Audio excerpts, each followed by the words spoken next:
Story recapped here. Today, I'm going to explain an action, sci-fi, and thriller film called In Time. Spoilers ahead. Watch out and take care. In the future, humans have been genetically modified to stop aging at 25. The only caveat is when humans get to age 25, they only have 1 year left to live. A person's life is shown on their forearm with a timer, and time is now the world's currency.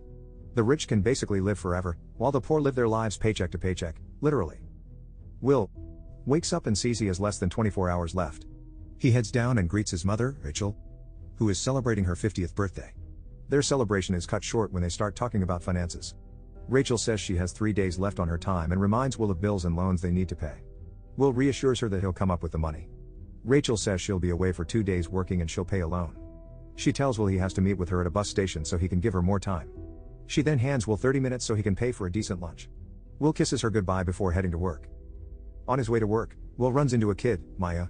She asks for a minute and Will happily gives her 5 minutes and sends her away smiling. He arrives at work and meets with his friend Borel. Will works at a factory making time storage devices. After a hard day's work, he clocks out and gets paid. He sees that his payment is lacking and demands more, but the distributor says the quota has increased and Will didn't reach it. Will later heads to a local bar and some men invite him to gamble, but he turns him down, but not after reminding one of the men he owes Will an hour. Will takes the hour and meets with Borel. Borel is drunk, pointing to someone who's been buying drinks for everyone. He says the man has over a century in his time. Will spots someone eyeing the man, and he decides to inform the man, Henry, that somebody is watching him. Will tells the man to leave as he's attracting too much attention, but the man refuses. A group of men enters and everyone at the bar is suddenly rushing out. Borel tells Will that they're Minutemen, gangsters who rob and extort. Borel pulls Will away, but Will intends to stay and watch. He assures Borel that he wouldn't do anything stupid, and Borel leaves him. The leader, Fortis, tells Henry he wants his time and even offers Henry the chance to fight for it. Henry appears nauseous and heads to the bathroom. He vomits while a Minuteman keeps watches. Will suddenly bursts in, knocks the guy out, and takes Henry with him. Will and Henry run out and Fortis and his men chase after them. They manage to escape after climbing over a gate and hiding inside an abandoned building. The Minutemen are close behind and almost find them, but eventually give up their chase when one of the men tells Fortis that he recognized Will. Will and Henry get acquainted, and Henry reveals he's 105 years old. He says his mind is fatigued, and he desires death, explaining his rash behavior. Will gets mad, considering that he and his mother have to work several jobs just to live another day. Henry then reveals the secrets of their horrific world. Rich people increase the cost of living so that poor people keep dying, and, in turn, more time goes to the rich. The reality is that there is more than enough time for everyone. However, greed and lust for immortality blind the rich and powerful. Henry asks Will what he'll do if he had the same amount of time as him. Will answers that if he has that time, he will not waste it like Henry. Henry thinks about what Will says, and the two get rest. Morning comes, and Henry decides to give all but 5 minutes of his time to a sleeping Will. After a while, Will wakes up and discovers he is over a century in his time. He looks for Henry and sees him sitting atop a bridge. As Henry's final seconds count down, and he smiles falls into the river. Later, Will heads to Borel and sees Borel's wife, Greta, holding their newborn baby. Will asks for Borel, and he reveals to him the time he has. Will talks about the events of the night before, and Borel asks what he plans to do. Now that he has learned the truth, Will intends to bring justice. Before leaving, Will gives Borel. With his fortune, Borel eyes the bar on the other side of the street. Meanwhile, Rachel pays a loan of 2 days and attempts to ride the bus but finds that she can't afford the fare as the prices have gone up. She pleads to the driver and the passengers, but everyone looks away. Feeling desperate, she starts running. The two are in a race against time, and with every second and every step, death draws closer for Rachel. Finally, they see each other. They run as fast as they can, but death beats Rachel and Will. A lifeless Rachel falls into Will's arms. Will weeps, knowing they were mere seconds away from living the life they've always wanted. Will now has all the time he's ever wanted, but his mother has none. The following day, timekeepers retrieve Henry's body from the river. Raymond, the senior timekeeper, and Jaeger, his junior, investigate the scene. As they're about to leave, Raymond sees a camera on top of the bridge. Meanwhile, Will sits inside a car wearing a new suit and a new look on his face. They leave the time zone, a border that separates the different social classes. On his trip, they pass multiple borders, paying a toll fee that increases with each one. The last border costs Will a year, and the driver welcomes him to the city of New Greenwich. The driver asks Will what his true intentions are for coming to New Greenwich, and Will answers he wants to make the people of New Greenwich pay. The city is entirely different from what Will is used to. As he exits the car, he immediately starts running, still used to living with little time. He looks at his arm and starts acting more like a person who has all the time in the world. However, he already caught the attention of a woman named Sylvia. Will enters a hotel and asks for a suite. In his luxurious room, Will wakes up still with 105 years. Even though he lies down in the comfiest of beds in a room with the best view, the untimely death of his mom still haunts him. For the first time in his life, he experiences gourmet food and drinks. He pays for his meal and tips the waitress a week. The waitress notices that Will doesn't act like everyone else, saying he does everything a little too fast. Will cheekily replies that he doesn't finish fast in the things that matter. Will plans to enter the casino, but first, he has to have a wardrobe change. In the timekeeper's headquarters, they see Will in the surveillance footage. Yeager reports that a man crossed numerous borders going to New Greenwich. They gather more information about Will on the computer, and Raymond states that he knows Will's father. Will enters a casino and sits at a poker table. As the dealer deals, Philippe, a billionaire with eons in his time, acquaints himself with Will. Will's winnings after a few rounds of poker amounts to over 2 centuries. Philippe increases the pot by 50 years. Despite this, Will calls with total confidence, and the river turns out to be the 6 of diamonds. Will's focus shifts from the game to the lovely dame, Sylvia, who sits beside Philippe. Philippe rolls up his sleeves, revealing almost 10 millennia's worth of time. He then talks about the immeasurable gap between the poor and the rich, justifying it as natural selection. He raises 2 more centuries. Will bites and calls, leaving his arm with a mere 30 seconds left. The outcome favors Will, and he receives a millennium. This brought a thrill to Philippe's dull life. He notices Will looking at Sylvia and asks if he thinks she's his grandmother, mother, or wife. Will simply says that she's beautiful. Philippe introduces her as his daughter, and she invites him to a party. The next day, Will purchases a brand new car with his winnings, which he drives to Philippe's mansion. There he's introduced to 3 generations of women that look as if they're sisters. Will looks out of place among the high-class crowd. Sylvia approaches and saves him from a lonely night. They get to know more about one another, and their conversation leads them to the dance floor. She asks him if he comes from the ghetto, but Will neither admits nor denies her claims. Sylvia opens up to him about her meaningless life and how the time that she is shackles her when it's supposed to grant her freedom. While this is happening, Philippe and her wife stare at the two with watchful eyes, causing Will to lead Sylvia outside to the beach. Will and Sylvia undress and dives into the waters. They float on the ocean, naked and inches apart, with the moonlight glowing on their arms. Sylvia distances herself, but the waves push her closer to him. Suddenly, someone calls out from the shore, disrupting the romantic moment. They return and Philippe asks Will to join him for a game of poker. However, the timekeepers barge in and confront Will. They sit him in an office, and Raymond introduces himself. He asks him why he's in New Greenwich and how he has over a millennium's worth of time. Will answers honestly and says that Henry gave it to him, committing suicide in the process. Raymond doubts his explanation, confiscates his time, and arrests him. As he leaves, Will asks him why he investigates suicide when murders happen in the ghetto every day. Raymond is astounded by his statement as it reminds him of Will's father. Will then attacks the timekeepers guarding him and rushes out to hold Sylvia hostage. They enter through the kitchen, and the two drive off on his car. A car chase occurs, and Raymond rams Will's car, causing them to lose control. Will expertly maneuvers while in reverse, barely dodging an incoming truck. They lose the timekeepers and hide underneath a bridge. Will asks for Sylvie's time, but she refuses. Morning comes, and they drive along the highways and run over traffic spikes. The tire punctures, and they crash. Fortis and his men approach the unconscious couple.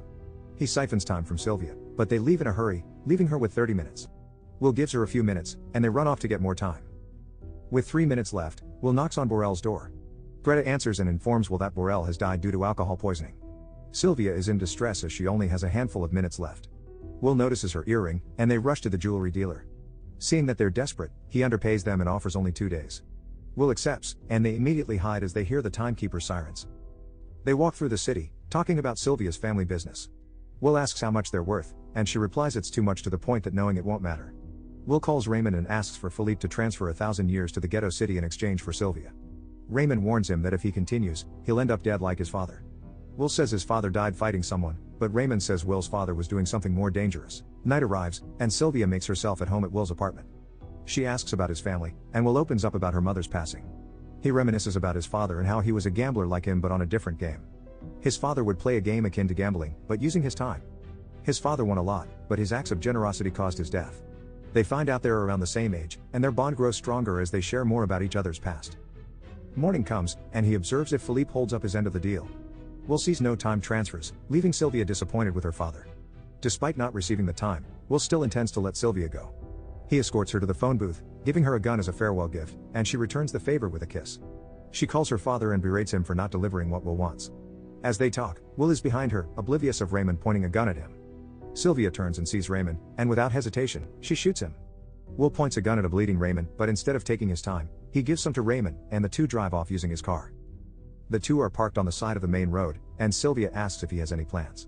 Since they're in a cop car, they play the part of a timekeeper, blocking an unfortunate driver.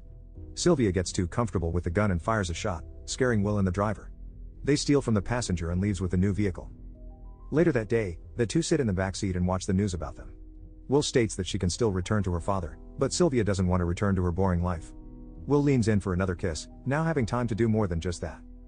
In his office, Philippe talks to his partners and assures them that he didn't pay the ransom.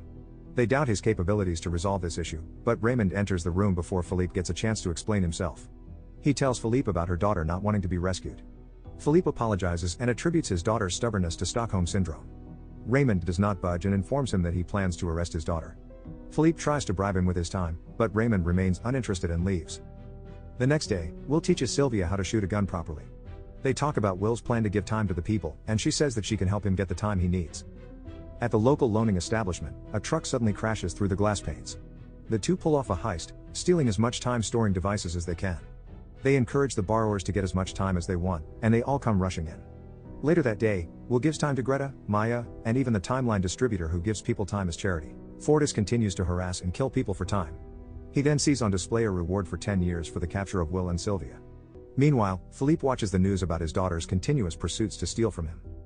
Later that night, Raymond and the timekeepers surround a motel where the two stay in.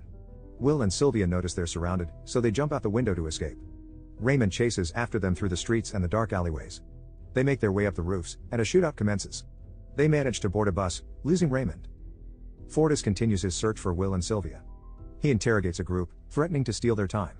When one dies, a man steps up and says he has information about their whereabouts. At the motel, the two sit on the couch together, talking about the challenges they're about to face. They both accept that if they get caught, they will die. At the period they've spent together, and at every time they almost died, Sylvia felt more alive than ever. Suddenly, the door gets knocked down by Fortis and his men. Feeling generous, Fortis gives Will a chance to play for his life. Fortis rolls up his sleeve for a game of strong arm, and Will accepts his challenge. Will struggles up to his final seconds, then he turns it around when Fortis loses focus. His subordinates approach the table, and the fear in his eyes grows. Will grabs a gun from his ankle and shoots everyone while siphoning Fortis dry. Will and Sylvia stand on a rooftop, observing how prices keep rising. Will feels hopeless, saying that the rich will just increase the cost of living every time they steal. He says that only 1,000,000 years will make a difference. Sylvia agrees, but she has a plan in mind. The next day, Philippe enters a building with a plethora of bodyguards surrounding him. Sylvia catches their attention and asks for this father. Among the guards is Will, who points a gun directly at Philippe's head. He commands the guards to put their weapons down, and they take Philippe hostage. In his office is a time vault, and in there sits a device with 1,000,000 years. Philippe tries to explain that society will fail if that time falls to the wrong hands. He says that there will always be someone willing to sacrifice people for a shot at immortality. Will cannot contain his anger and points a gun at him, but he recoups his calmness. Will tells Philippe that immortality is not worth the life of even a single individual. The two then leave. Meanwhile, police vehicles start to barricade the main road. The timekeepers shoot at Will and Sylvia's car, but they miraculously get through unharmed, ramming the toll booth to cross the border. Raymond doesn't give up and chases after them. They arrive at the ghetto, and as they're about to reach safety, Raymond intercepts and crashes into them. Will exits unscathed and asks Maya to distribute the 1,000,000 years. Raymond points a gun at the two, but the clamoring crowd blocks his line of sight, allowing for them to escape. Raymond hijacks a car, and the chase continues. Finally, they clash in the middle of the road. Raymond admits that he's also from the ghetto, and as he learned how to escape from poverty, his eyes were also open to the hard truth that the gap between the rich and the poor has to be maintained. As they talk, Raymond realizes that his time is up. He dies on the spot, and the two try to find a way to replenish theirs. In the distance is Raymond's car. They run towards it with seconds on their clock. Will gets there first and receives his time. He then runs to Sylvie, who has seconds left. The two run into each other's arms in the nick of time, and the two get to live for another day. Citizens are now crossing borders into more expensive zones. The Minutemen watch on as their societal hierarchy begins collapsing. Sylvie and Will continue their routine, this time making their way to a massive time bank. Subscribe to watch more videos like this. Turn on notifications. And leave a like, it really helps the channel out. Thank you for watching.